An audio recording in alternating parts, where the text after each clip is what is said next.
নামাজ জীবনকে শুদ্ধ করে। কখনো কি মনে হয় মনটা অশান্ত, বুকটা ভারী? সব কিছু ঠিক থাকলেও কোথাও যেন একটা শূন্যতা। জানো কেন? কারণ নামাজ ছাড়া মন কখনো শান্ত হয় না।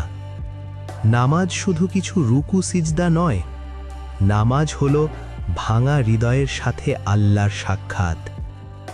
তুমি যখন সিজদায় মাথা রাখো, তখন দুনিয়ার সব বোঝা মাটিতে পড়ে যায়। নামাজ গুনাহ থেকে দূরে রাখে, অন্তরকে ধুয়ে দেয়, জীবনকে করে শুদ্ধ। হয়তো মানুষ তোমার কষ্ট বোঝে না, কিন্তু নামাজে দাঁড়ালে আল্লাহ সব বোঝেন। দিনে 5 বার আল্লাহ তোমাকে ডাকেন, শুধু তোমাকে শুদ্ধ করতে।